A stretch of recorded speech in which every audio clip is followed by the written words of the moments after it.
Hello YouTube, this is Morgan, Airspeed Prime here with my next Sword Art Online Alicization episode review. This one's going to be for episode 18, which is called The Legendary Hero. And this was a really good episode. They devoted basically most of the episode to the Yu-Gi-Oh! Versus Berkoli fight, and then just gave a little bit of setup for, I suppose, the big event that's going to be happening soon, which is, of course, kind of Kirito helping Alice to, I suppose, remember who she is. That was what was set up right at the end. But yeah, the fight, in terms of actual action, we didn't get like a ton, because I suppose this was more meant to be an event fight rather than a fight that necessarily is known for being like amazing choreography. I think Yu-Gi-Oh's move to get the kind of drop on Berkoli was really, really well done and well animated. And the little bits of action we got were also, like I say, well animated. But what was good here was mainly like the explanation of things. Just seeing Berkoli's character really stand out here, how confident he is. He really comes across as this veteran integrity knight who kind of is very much the true swordsman in that sense of... you know, he has this knowledge that the other Integrity Knights didn't have, and that he knows about the continuous attack style. He doesn't know that it's called, you know, Aincrad style by like Kirito and Yu-Gi-Oh, but has encountered it before, and you know how he talks about initially he wasn't very good, so to counter people using that continuous attack style, you know, the sword that he eventually gets, the time-splitting sword, is perfect to deal with that, because from his perspective, you know, he tends to be one who focuses all of his power into one strike rather than the multiple attacks. So what better way to counter that than to have his strike basically persist there after he swung.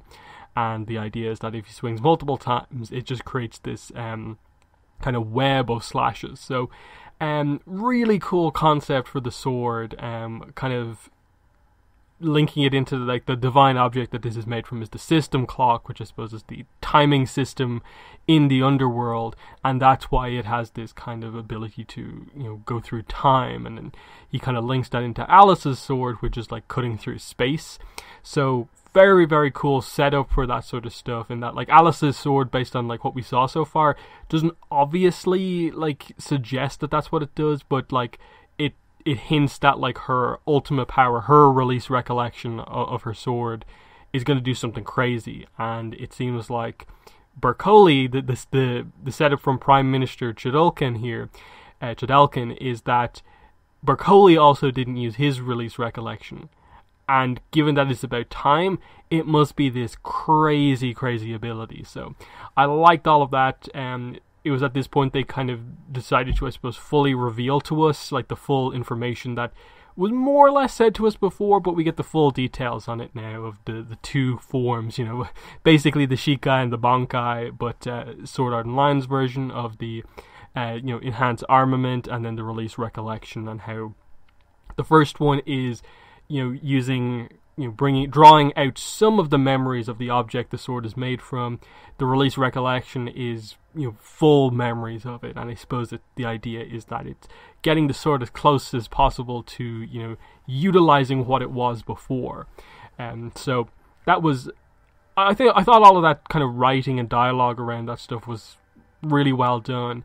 The moment of just the initial start of the fight of one slash from Berkoli, Yu-Gi-Oh does a sonic leap and kind of realizes last second what's about to happen, and, you know, I suppose does enough to not get immediately killed, but, you know, walking into the slash that sort of stays there in time, and then gets up and, you know, does his you know, really, really clever move, I liked, of just using his enhanced armament, firing the ice, using that as like a distraction to throw his sword up into the ceiling, tackle him to the ground, you know, ice sword, distraction, and then grab the sword when they're in the bath and, you know, freeze them, but then use the release recollection, which on Yu-Gi-Oh's sword is revealed to be, I suppose, drawing out the rose aspect, not just the ice aspect of what his object comes from.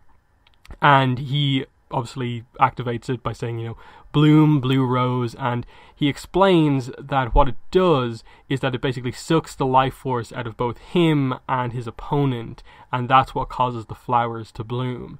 So very, very cool ability, and he explains that the reason he's going to win this fight is basically because this is where Bercoli's age goes against him, and that his life, his health basically, will be sort of limited, and that's one of the only things that Yu-Gi-Oh! Technically has the advantage on Bercoli with, is that because he's entering his prime, he has super high health, and because Bercoli's, older, he has lower health, and even though Yu-Gi-Oh's taken damage, he should still be able to, win this battle of just pure health being drained out of them.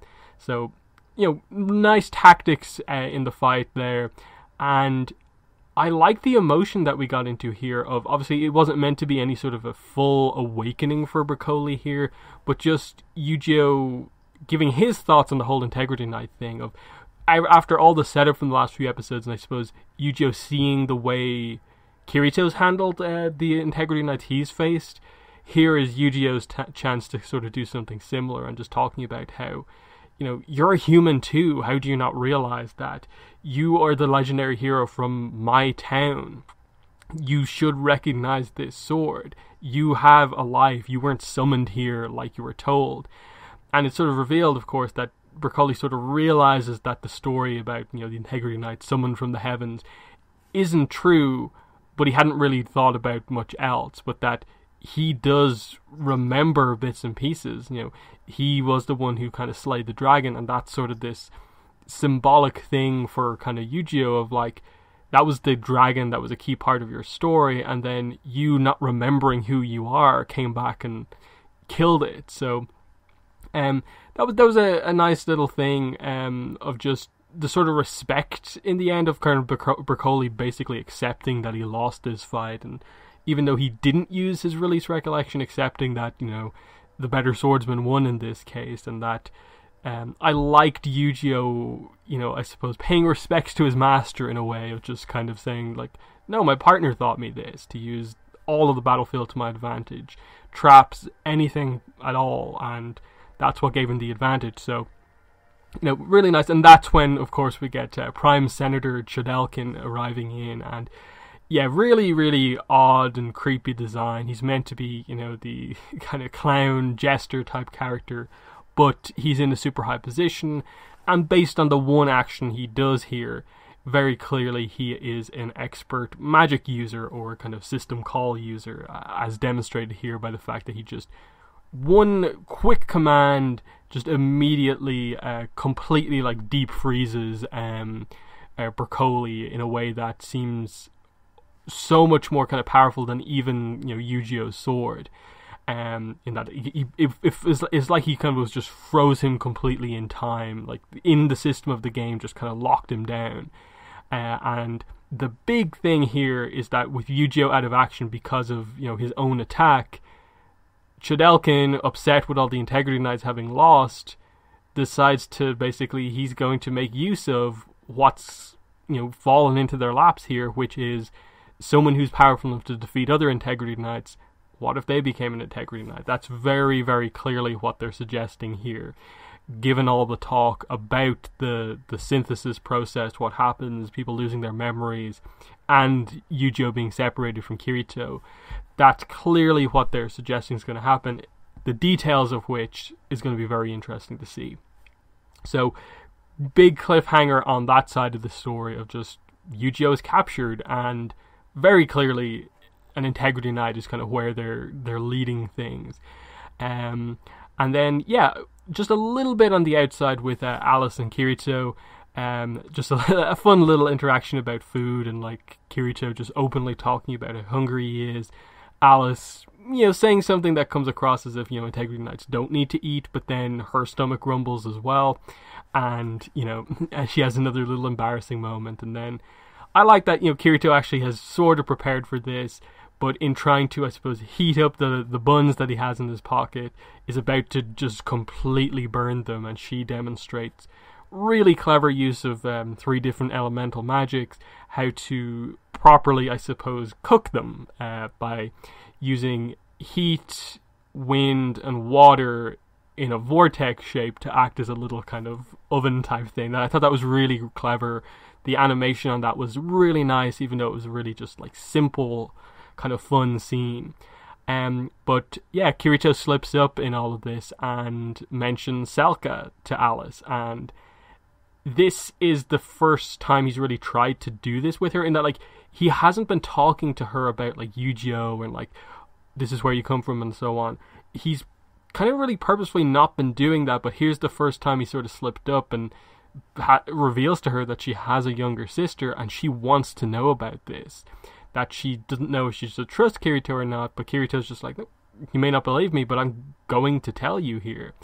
And she's willing to listen. So this is going to be very interesting to see what they do with the next episode, and that half of the people I've seen react to this episode are thinking it's going to be like a full-on like recap episode, and some people are thinking no, it'll be actually just a normal episode. It'll just happen to cover like some little scenes with Selka. If they're doing what I think they're going to do based on the light novels, I think they probably need to use most of their time. I assume they'll do little cuts of, you know, when Kirito is talking to Alice, they'll cut to show like Selka and maybe have, you know, memories, but will they go full recap episode? I don't think so. The episode being called, you know, Recollection, and we're talking about like release recollection, memory recollection, that sort of thing. It seemed like, is it just a fun name for a recap episode, or are we actually doing something important here? I don't know. They don't really announce that sort of thing, so it'll be interesting to wait and see. Like episode 19 of the series being recap doesn't seem exactly like perfect. I could maybe see them doing like a recap episode for episode like 26 or 27 of the 50 or so we're getting, but now doesn't seem ideal given there's a lot going on. So I get the impression it'll just be normal, but how they do it could be interesting, because there's absolutely a way they could do this recap to Alice where most of the episode maybe comes across as a recap, but we'll have to wait and see on that. But still, both sides of the plot I think are in very interesting positions, where Yu-Gi-Oh has, you know, managed to basically defeat the you know, Synthesis 1, the leader of the Integrity Knights, but has been captured himself and basically is, you know, going to be made into an Integrity Knight. And part of that means that we're probably going to see this, you know, the ritual, Synthesis ritual happen, and the details of it, which probably involves actually getting to meet, you know, Quinella. So that's something that's happening on the Yu-Gi-Oh side of the story. And then with the Alice and Kirito, how will she react? Is the most important memories for Alice the memories of her sister? Is that what was taken away from her, or is it someone else? Because the tease in all of this, I think, really is about, you know, kind of, is it Selka or is it Yu-Gi-Oh who is the important one to Alice? Because in the grand scheme of things, we don't know Alice Zuberg all that much. The character we're seeing here is Alice Synthesis 30, which, you know, it's an important thing to note that, you know, it is a different character because of, you know, the severe change in personality that, like, to a degree, yes, there's obviously similarities between the two, but, you know, it is a different person because, you know, one was this kind of girl who was learning magic and like cooking and stuff like that. The other is an Integrity Knight. Like, there is a big difference between that, even if there are similarities. So that's going to be something that's going to be interesting to see. But in the comments, let me know what your thoughts were on this episode, what you think they're going to do next episode. But yeah, that's been the video. Thanks for watching, and bye.